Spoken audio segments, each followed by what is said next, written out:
Lady Teazle, I'll not bear it. Sir Peter, you may bear it or not as you please, but I ought to have my own way in everything, and what's more, I will too. What I thought I was educated in the country, I know very well that women of fashion in London are accountable to nobody after they are married. Very well, ma'am, very well. So a husband is to have no influence, no authority. Authority, no, to be sure.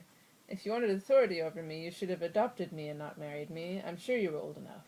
Old enough, aye, there it is. Well, well, Lady Teazle, though my life has maybe made unhappy by your temper, I'll not be ruined by your extravagance. My extravagance? I'm sure I'm not more extravagant than a woman of fashion ought to be. No, no, madam, you shall throw away no more sums on such unmeaning luxuries, slife. To spend as much to furnish your dressing-room with flowers in the winter as would suffice to turn the Pantheon into a greenhouse, and give a fée champetre at Christmas. And am I to blame, Sir Peter, because flowers are dear in cold weather?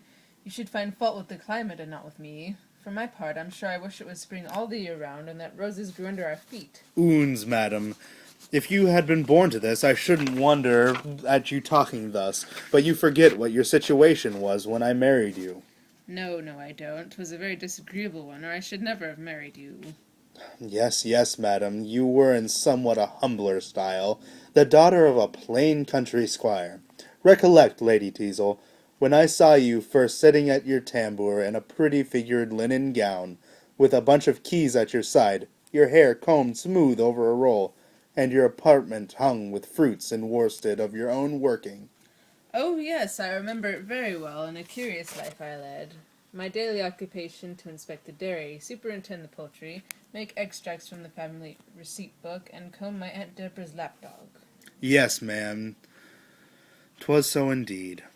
And then, my evening amusements. To draw patterns for ruffles, which I had not materials to make up, to play Pope Joan with the curate, to read a sermon to my aunt, or to be struck down to an old spinet to strum my father to sleep after a fox chase. I am glad you have so good a memory. Yes, madam, these were the recreations I took you from. But now you must have your coach vis-a-vis, and 3 powdered footmen before your chair, and in summer a pair of white cats to draw you to Kensington Gardens. No recollection, I suppose, when you were content to ride double behind the butler on a docked coach horse. No, I swear I never did that. I deny the butler and the coach horse. This, madam, was your situation, and what have I done for you? I have made you a woman of fashion, of fortune, of rank. In short, I have made you my wife. Well then there is but one thing more you can make me to add to the obligation. This is... My widow, I suppose. I thank you, madam, but don't flatter yourself, for though your ill conduct may disturb my peace of mind, it shall never break my heart, I promise you. However, I am equally obliged to you for the hint.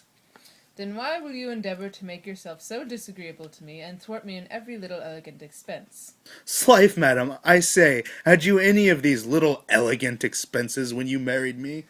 Lud, Sir Peter, would you have me be out of the fashion? The fashion, indeed! What had you to do with the fashion before you married me?